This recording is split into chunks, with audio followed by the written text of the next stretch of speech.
السلام علیکم خاتون حضرات، میں اسرار احمد کسانہ. پاکستان میں جو اس وقت سچویشن ہے اس کے اوپر تقریباً ہر کوئی شخص جو ہے وہ پریشان ہے. وہ چاہے پاکستان کے اندر ہے، چاہے پاکستان کے باہر ہے. کوئی بزرگ ہے، کوئی نوجوان ہے، کوئی خاتون ہے یا کوئی بچی ہے. سب لوگ ایک فکر کی جو کیفیت ہے اس کے اندر وہ اپنے آپ کو پاتے ہیں. یہ بہت ہی عجیب سی سچویشن ہے جو ہم نے پہلے کبھی اس طرح نہیں دیکھی اپنی لائف میں، کہ سارا پاکستان جو ہے وہ اپنے مستقبل کے لیے بہت زیادہ سوچ و بچار میں محو ہو چکا ہو. اور اسی حوالے سے آج ہم نے دعوت دی ہے ایک ایسی شخصیت کو جو کہ ہمیں ایک ایسا پوائنٹ آف ویو بتائیں گے جو کہ ویٹرنز آف پاکستان کے حوالے سے ہے، کہ ہمارے جو ویٹرنز ہیں، جو ریٹائرڈ ہمارے افواج کے لوگ ہیں، وہ کیا سوچ رہے ہیں اس وقت، اور وہ کیا اس جو سچویشن ہے اس سے مطمئن ہیں، یا ان کو بھی فکر جو ہے وہ کھائی جا رہی ہے. کیونکہ میں نے جن لوگوں سے بھی بات کی ہے ان سے مجھے تو یہی فیڈ بیک مل رہا ہے کہ لوگ پریشان ہیں اور بہت شدید پریشان ہیں. لیکن میں نے سوچا کہ میں انہی میں سے ان کے جو رہنما ہیں ان سے بات کروں اور ان کا جو پوائنٹ آف ویو ہے وہ آپ تک پہنچاؤں. ہمیں جوائن کر رہے ہیں آج بہت ہی ہمارے پیارے، بہت ہی محترم جناب بریگیڈیئر ریٹائر میاں محمود صاحب. بریگیڈیئر صاحب السلام علیکم. جی جی وعلیکم السلام جی. بریگیڈیئر صاحب بہت شکریہ. میں سب سے پہلے تو خواتین حضرات آپ کو بتا دوں کہ بریگیڈیئر صاحب جو ہیں وہ وائس پریزیڈنٹ ہیں ویٹرنز آف پاکستان کے. اور آج ان کی جو گفتگو ہوگی وہ اگرچہ تو ان کا تعلق تو ہے ویٹرنز آف پاکستان کے ساتھ، لیکن وہ اپنے دل کی بات کریں گے اور انڈیویجول لیول پہ بھی بات کریں گے. تو بریگیڈیئر صاحب کا بہت بہت شکریہ. سب سے پہلے تو مجھے یہ بتائیے گا کہ یہ جو اس وقت صورتحال ہم دیکھ رہے ہیں، خاص طور پہ جو ڈیولپ ہوئی ہے رجیم چینج آپریشن کے بعد، تقریباً اب سال سے زیادہ ہو چکا ہوا ہے، اس سچویشن کو آپ کس طرح دیکھ رہے ہیں اور آپ کی آرگنائزیشن کس طرح دیکھ رہی ہے؟ جی بیشتر اس کے کہ میں آپ کے سوال کا جواب دوں، میں یہ اس چیز کی وضاحت کرنا چاہتا ہوں کہ میں ہوں وائس پریزیڈنٹ ویٹرن پاکستان ایسوسی ایشن کا، مگر آج کا جو انٹرویو میں دے رہا ہوں اس کی فی الحال مجھے موقع نہیں ملا کہ میں اپنی سینٹرل ایگزیکٹو کمیٹی سے اس چیز کی اجازت لوں. تو اس لیے آج جو میرے خیالات ہوں گے وہ پیورلی میرے پرسنل ہوں گے. ہو سکتا ہے کہ بعد میں ویٹرن پاکستان اس کو انڈورس کر دیں، مگر آج جو ہے میں جو بھی میں بات کروں گا وہ میں اپنی پرسنل کیپیسٹی میں بات کروں. ٹھیک، بالکل ٹھیک. آپ نے سوال کیا جی موجودہ حالات کے متعلق، اور کیا نام ہے کہ جب سے یہ رجیم چینج ہوئی ہے کیسے حالات جو ہیں دن بدن یہ خراب ہوتے جا رہے ہیں. اس سوال کے جواب دینے سے پہلے میں شروع کرنا چاہتا ہوں ایک قرآن کی آیت سے، یا ایھا الذین آمنوا کونوا قوامین من اللہ شہداء بالقسط. O believers, stand just for Allah and bear true testimony. اللہ تعالیٰ نے قرآن میں فرمایا ہے کہ اے مومنو، اگر تم میرے اوپر اطاعت لے آئے ہو تو سچ کی بات کرو. تو میں اس لیے آپ کے سوال کا جواب اس سے دینا چاہتا ہوں کہ میرا یہ پختہ عہد ہے کہ جو بھی میں بات کروں میں اپنے دل سے کروں، اپنی عقل اور فراست کے مطابق کروں، اور in all sincerity, in all humility, but I must speak out the truth as I see it. ٹھیک. دوسری چیز جو میں بات کرنا چاہتا ہوں، میں تھوڑی سی ویٹرنز آف پاکستان کی آرگنائزیشن کے متعلق آپ کو بیک گراؤنڈ دینا چاہتا ہوں کہ یہ ویٹرنز آف پاکستان کی موومنٹ کیسے شروع ہوئی اور کون کون اس میں شامل تھے اور آج کل کون کون اس میں ہیں. یہ ویٹرنز آف پاکستان کی موومنٹ جو تھی، جو ہم نے شروع کی تھی 2005 میں، جب جنرل مشرف نے کانسٹیٹیوشن کو ایبروگیٹ کیا. اور اس وقت کیونکہ ہماری جو ویٹرنز آف پاکستان کی ایسوسی ایشن ہے اس میں it is ordained that we will protect, defend and support the constitution of Pakistan and maintain the sanctity of the Constitution of Pakistan even at the peril of her life. تو اس وجہ سے ہمیں مجبوراً مشرف کے خلاف ایک موومنٹ کرنی شروع کی، اور جو کہ ہم نے پھر وکلاء کے ساتھ مل کے بھی اس میں ہم شامل ہوئے. ہمارے لیے یہ بڑی فخر کی بات ہے کہ جب ہم نے موومنٹ شروع کی تو میں ایئر مارشل اصغر خان اور ایئر مارشل نور خان کے پاس گیا کہ ان سے میں نے کہا کہ ہمیں ضرورت ہے کہ آپ جیسے لوگوں کی جو کہ آ کے ہماری قیادت کرے اس نازک موقع پہ. پہلے تو وہ ذرا تھوڑے ریلکٹڈ تھے، مجھے وہ کہنے لگے کہ جنرل چشتی جو ہے وہ اس میں شامل ہے، اور چشتی جو ہے وہ ضیاء کے مارشل لا لگانے میں اس کا بڑا اہم کردار تھا. مگر میں نے ان سے ریکویسٹ کی کہ اس وقت ملک جن مشکل حالات سے جا رہا ہے آپ اس چیز کو نظر انداز کر دیں. And I'm very happy that graciously they agreed to my suggestion and they fully participated in all our activities. جو پہلا فنکشن ہم نے کیا وہ 10 مارچ 2007 شالیمار ہوٹل میں کیا. اس میں 200 سے زیادہ ویٹرنز آئے، جس میں کئی فارمر ایئر فورس، نیوی اور ایئر فورس کے چیف تھے، کئی 3 اسٹار جنرل، کئی 2 اسٹار جنرل تھے. اس کے بعد میں اور اس کے زیادہ اس فردر ڈیٹیل میں نہیں جانا چاہتا. جی اگر ایئر مارشل اصغر خان اور ایئر مارشل نور خان کی پیٹرنیج کے بعد ہمارے جو پریزیڈنٹ تھے، جو پہلا پریزیڈنٹ تھا ہمارا، وہ ایڈمرل فصیح بخاری تھے. جی. اور اس کے بعد جب ایڈمرل فصیح بخاری نیب میں چلے گئے تو ایئر چیف مارشل کلیم سادات ہمارے پریزیڈنٹ تھے. Unfortunately air marshal Asghar Khan, Noor Khan اور فصیح بخاری یہ سب فوت ہو گئے ہیں. ایئر چیف مارشل کلیم سادات زندہ ہیں، مگر وہ بھی بیمار ہیں اور اس پوزیشن میں نہیں ہے کہ آ کر ہم کو اس کر سکیں. اور اس کے بعد ہمارے جو موجودہ پریزیڈنٹ ہیں وہ لیفٹیننٹ جنرل علی کلی ہیں. ٹھیک. ہمیں یہ بات بھی کہنے میں بڑی فخر ہے کہ ہماری ویٹرنز آف پاکستان میں اتنے جو ممبرز ہیں ان میں بڑے نام ہیں.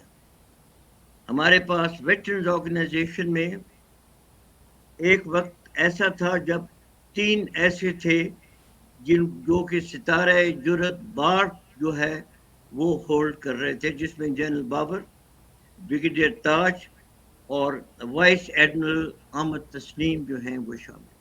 ٹھیک. جنرل بابر اور بریگیڈیئر تاج وہ فوت ہو چکے ہیں، اور ایڈمرل احمد تسنیم وہ اس وقت ہمارے ایگزیکٹو وائس پریزیڈنٹ ہیں. اور کیا نام ہے، ہمیں بڑا فخر ہے کہ اس جیسے جو ہے نامور لوگ جنہوں نے 65 وار اور 71 وار میں ستارہ جرأت کے وہ سارے آپ لوگ ساتھ شامل ہیں. لیکن ٹوٹل اسٹرینتھ کتنی ہے آپ کی ٹوٹل اسٹرینتھ کتنی ہے جی؟ ہماری اسٹرینتھ تو جو about 1.5-2 لاکھ کے قریب ہے، مگر یہ کچھ ان ایکٹیو ہو گئی تھی کیونکہ جب کورونا شروع ہوا اس وقت ہماری ایکٹیویٹیز بند ہو گئی تھیں. ابھی ہم دوبارہ اس کو گراس روٹ لیول کے اوپر لے کے جانا شروع کر رہے ہیں، اور امید ہے کہ ہم اپنی جو ہے اسٹرینتھ کو ریوائیو کر سکیں گے اور ہم ایسا ایک آرگنائزیشن بنا سکیں گے جو پاکستان کے سب صوبوں میں ہو، سب علاقے میں ہو، یہاں تک کہ ہم گراس روٹ گاؤں کے لیول تک بھی جانا چاہتے ہیں. ابھی تک آپ نے ایسے اپنی کوئی اسٹرینتھ شو وغیرہ نہیں کی ابھی تک ایز وی اسپیک؟ نہیں جی، ابھی ہم دوبارہ اپنی اسٹرینتھ کی جو ہے ممبرشپ کی جو ہے اس کی رجسٹریشن کر رہے ہیں تاکہ ہمیں ایگزیکٹلی ہمیں پتہ ہو کہ کتنے ہمارے میں. ٹھیک. آپ نے ابھی تھوڑی دیر پہلے ذکر کیا اپنے کانسٹیٹیوشن کے حوالے سے، اور آپ کا جو میمورینڈم ہے اس میں بھی آپ نے جو کہا کہ promote endorse and support the constitution of Pakistan. تو ابھی جب صورتحال آپ دیکھ رہے ہیں کہ جس میں ہم دیکھ رہے ہیں کہ کانسٹیٹیوشن آف پاکستان جو ہے وہ کہیں ہمیں نظر نہیں آ رہا، اور اس کی کوئی سینکٹٹی جو ہے وہ ایسا سچ ہمیں نظر نہیں آ رہی، بلکہ اس کی پامالی نظر آ رہی ہے اور ہر لیول پہ نظر آ رہی ہے. عدلیہ کے فیصلے مانے نہیں جا رہے ہیں، ان کی تصحیح کی جا رہی ہے. ابھی آپ نے دیکھا ہوگا کہ ریسنٹلی کس طریقے سے ایک موب آیا وہاں پہ، اور انہوں نے آ کے وہاں پہ جو تقاریر کی ہیں، اور جس طریقے سے انہوں نے کہا کہ 2-3 ججز کو اگر فارغ بھی کر دیا جائے تو کوئی مسئلہ نہیں ہے. تو اس طرح کی جب سچویشن آپ دیکھتے ہیں اور آپ کے ساتھ اتنے ماشاءاللہ سٹارز موجود ہیں، تو پھر آپ کیا فیل کیا کرتے ہیں؟ آپ سمجھتے ہیں کہ بس گھروں میں بیٹھ کے اس کے اوپر کر لیا جائے وہ زیادہ بہتر ہے، یا باہر نکل کے اس کی کچھ نہ کچھ اپنی جو ہے اسٹرینتھ شو کی جائے اور لوگوں کو بتایا جائے کہ آپ کیا سوچ رہے ہیں؟ جیسا کہ آپ نے بات کی جی کہ ہمارے میمورینڈم میں ہم نے لکھا ہوا ہے کہ we will protect defend and support the constitution, تو ہم اس کے اوپر مکمل طور کے اوپر عمل کر رہے ہیں. میں اس وقت جو آپ کو بات کرنا چاہتا ہوں کہ جہاں تک کہ کانسٹیٹیوشن کا تعلق ہے،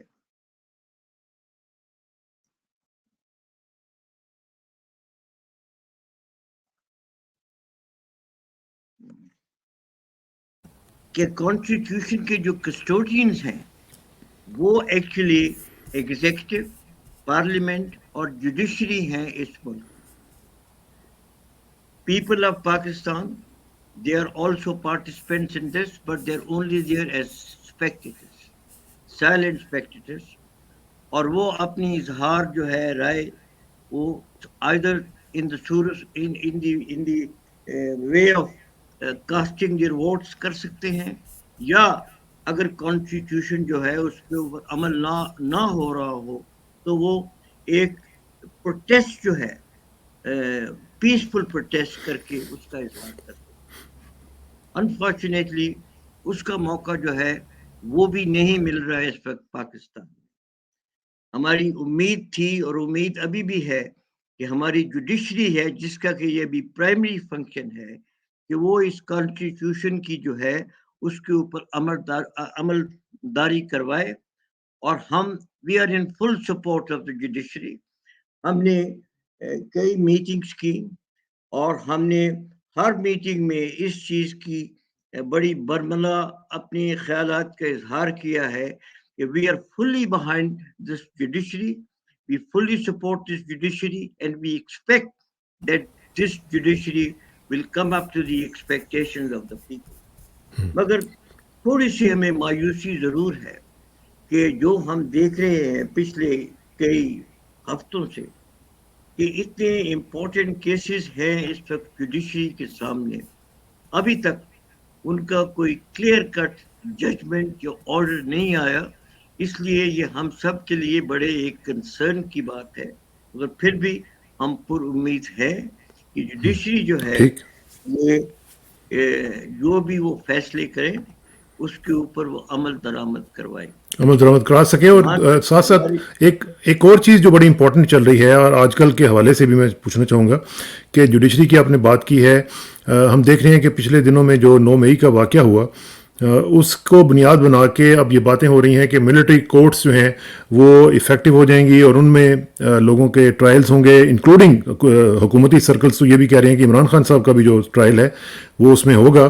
اور اسی کے اوپر آج جو ہیومن رائٹس واچ ہے انہوں نے یہ اوپنلی کہا ہے، جو کہ بہت بڑا ادارہ ہے، انہوں نے یہ کہا ہے کہ ہمیں یہ قابل قبول نہیں ہے اور پاکستان میں جتنے بھی ٹرائلز ہوں گے ہونے چاہیے وہ سویلین کورٹس میں ہونے چاہیے اور ان کو فیئر ٹرائل کی اجازت ہونی چاہیے.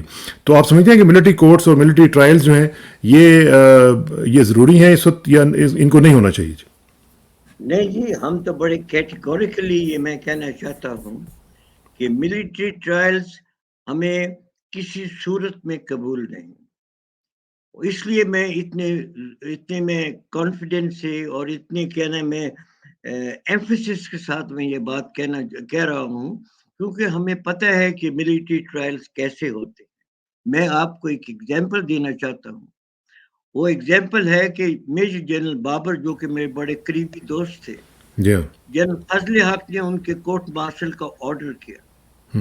لیفٹیننٹ کرنل ظفر اللہ جو پریزائڈنگ آفیسر تھے اس کی کورٹ کے، انہوں نے مجھے فون کیا. انہوں نے مجھے فون کیا کہ جی میں اور میرا ایک دوست تھا کرنل ظفر، آپ دونوں آئیں میری کورٹ میں آپ دونوں کو فرینڈز آف دی ایکیوز جو ہے وہ میں بنا کے جنرل بابر کے ساتھ میں بٹھاؤں. ہم جب اس کی کورٹ میں گئے تو میں اس کی پروسیڈنگ کے متعلق اتنی لمبی چوڑی بات نہیں کرنا چاہتا ہوں. ٹھیک. مگر جو بھی اس وقت گواہ آئے اور جو بھی شواہد ان کے سامنے آئے ان سب کو مد نظر رکھتے ہوئے کرنل ظفر اللہ نے جنرل بابر کو ہی آنریبلی ایکویٹڈ. اس شخص میں اتنی ہمت تھی, اس شخص میں وہ اتنا دلیر تھا کہ اس نے یہ فیصلہ دے دیا. But he paid the price for it. فیصلہ دینے کے بعد تو اس کے ساتھ سلوک کیا گیا میں کبھی نہیں بولوں گا. 2 بار اس کا کورٹ مارشل کیا گیا آن فریولس چارجز اور دونوں بار وہ آنریبلی ایکوٹ ہو گیا ان کورٹ مارشل سے.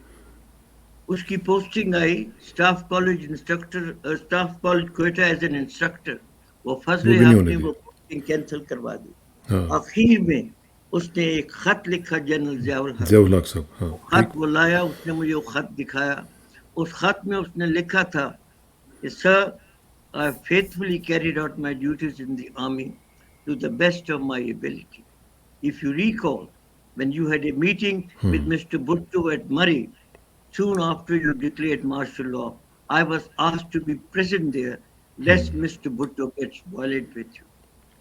I was a privy to all the discussion that took place between him and you, and I have strictly kept the confidentiality of that. And I have never betrayed the cause of Pakistan Army or its interests.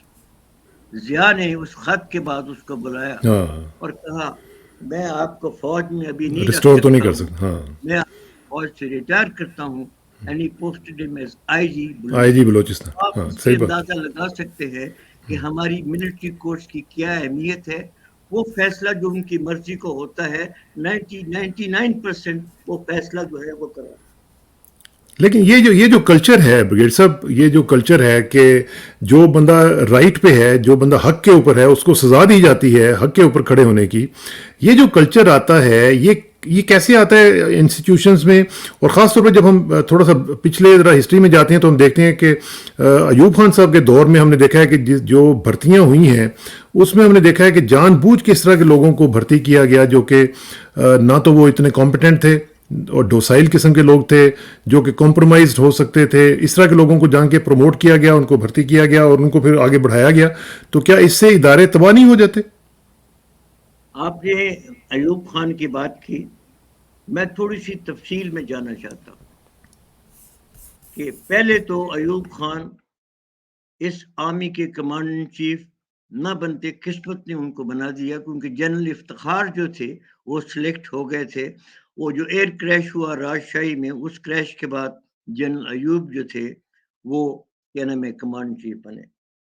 51 میں میں نے دیکھا ایوب خان کو, جب میں تھا ADC Chanderi گڑھ کے ساتھ تو میٹنگ ہوتی تھی گورنر جنرل ہاؤس کراچی میں, and I was appalled to see کہ جتنے بھی سیاستدان تھے وہ جنرل ایوب کے گرد چکر لگاتے تھے and کہتے تھے سر the future of the country is in your hands. تو اس سے مجھے اس وقت بھی اندازہ ہوا کہ ایوب کا دماغ جو ہے وہ کیوں نہ خراب ہو جائے گا. It took him 7 years کہ 58 میں اس نے مارشل لاء ڈکلیئر کیا. مارشل لاء ڈکلیئر کرنے کے بعد وہ امریکہ گیا on a visit اور اس نے امریکن آرمی کو ایک ریکویسٹ کی کہ وہ بھی پاکستان کی فوج کو he want to have the armed forces of Pakistan equipped on the pattern of Turkey, جو کہ Americans readily agreed. جب وہ امریکن وہ اس کی یہ ریکویسٹ انہوں نے مانی تو ایوب خان اپنے سر کو ہاتھ میں پکڑ کے بیٹھ گیا. امریکن نے اس سے سوال کیا کہ ہم نے آپ کی بات جو ہے وہ مان لیا, بھی آپ کس سوچ میں پڑے ہیں؟ اس کا جواب یہ تھا کہ میں ابھی سوچ رہا ہوں کہ جب میں واپس پاکستان جاؤں گا, how will I sell this idea to the generals of my army. اس سے شروع ہوا ایوب خان کا جو تھا, جو بھی اس کا جو تھا ارادہ, اس فوج کو اس نے کیسے آگے لے کے جانا ہے اور کیسے اس نے اپنے جو ہے رول کو پرپیچویٹ کرنا ہے. اس کے لیے اس نے دو فیصلے کیے جی کہ اس نے ایک تو فورن سپورٹ کے لیے اس نے اپنے آپ کو اور پاکستان کو he put Pakistan directly under the hegemony of the American. اس ٹائم سے سینٹ کام جو ہے وہ ساری پالیسیز سیٹ کرتا ہے پاکستان کے متعلق اور انٹرنلی اس نے یہ کیا کہ اس نے deliberately he promoted all the let's say not very eminently qualified officers but those who were professionally not so competent but they were loyal to him. Loyalty to him became his criteria. اور اس وقت سے اس فوج کی جو ہار command کا ہے وہ زوال شروع ہوا. بٹ ایوب خان کے متعلق میں ایک چیز آپ کو بتانا چاہتا ہوں کہ ایوب خان ان سب کمزوریوں کے باوجود وہ اس میں اتنا حوصلہ تھا, اتنی ہمت تھی کہ وہ لوگوں کی کرٹیسزم سنتا تھا. میں آپ کو ایک واقعہ بتانا چاہتا ہوں. ایک ایکسرسائز تھی پشاور میں on the new concept of defence. اس میں ایوب خان, جنرل موسیٰ, سارے جتنے تھے top hierarchy G H Q کی یہ پشاور آئے اور جو انسٹرکٹر تھا وہاں پہ جو کہ ڈی ایس تھا اس ایکسرسائز کو کنڈکٹ کر رہا تھا, اس نے کہا کہ جب ہم اپنی اسٹرائک فورس لانچ کریں گے تو ان کے لیے بائسیکلز پرووائڈ کر دی. بریگیڈیئر گل حسن جو بعد میں جنرل گل حسن وہ میرے ساتھ کھڑے تھے. Suddenly, spontaneously, he shouted, I hope this bastard Gaur Ayub is not setting up a bicycle manufacturing plant. There was a pin drop silence.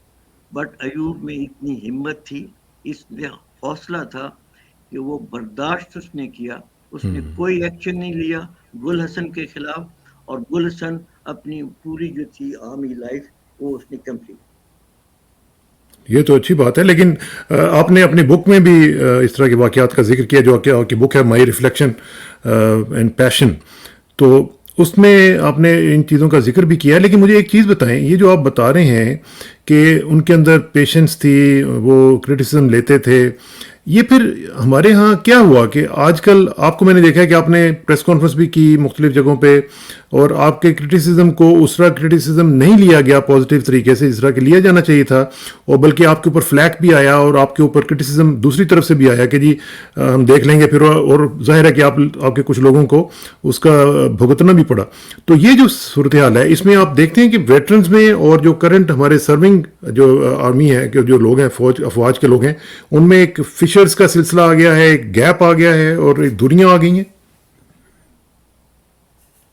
یہ آپ نے جو سوال کیا ہے اس کے اوپر ہم کو بھی بڑی تشویش ہے. ہم نے ایز ویٹرنز آف پاکستان اس کے اوپر کافی سوچ وچار کیا ہے. جیسا کہ آپ نے کہا ہمیں بھی یہ اطلاعات ہیں کہ جنرل قاسم منیر نے جو اس نے ایڈریس کیا آفیسر کو سیال کوٹ لاہور اور دوسری جگہ, اس نے بڑے نامناسب اور غیر معقول الفاظ استعمال کیے جو کہ میں اس کو بیان نہیں کروں. ہم ان سوالات کا جو ہے جو ریمارک پاس کیے گئے اس کا جواب تو نہیں دینا چاہتے, کیونکہ ہماری تربیت جو ہے وہ ایسی نہیں کہ ہم گالی کا جواب گالی سے. اس لیے اس چیز کو ہم نظر انداز کرتے ہوئے ہم یہ کہنا چاہتے ہیں کہ جو ویٹرنز ہیں پاکستان کے وہ غازی ہیں اس فوج کے. انہوں نے اس فوج کے لیے 65 وار میں 71 وار میں جو خدمات دی وہ یعنی کہ شہداء کی جو تھی کنٹریبیوشن ان سے کم نہیں تھی. کئی ایسے ویٹرنز ہیں جن کی جو تھی پرفارمنس, جنہوں نے جو لڑائی میں جس جذبے کے ساتھ اور ہمت کے ساتھ حصہ لیا وہ شاید شہداء کے کیا نام ہے کارناموں سے بھی زیادہ بڑے ہوں. اور اس میں ایک نام لینا چاہتا ہوں ایڈمرل احمد تسنیم کا, کہ ان کو 65 وار میں 71 وار میں دونوں وار میں ستارہ جرت ملا. آج جو ہے پاکستان نیوی ان کی ان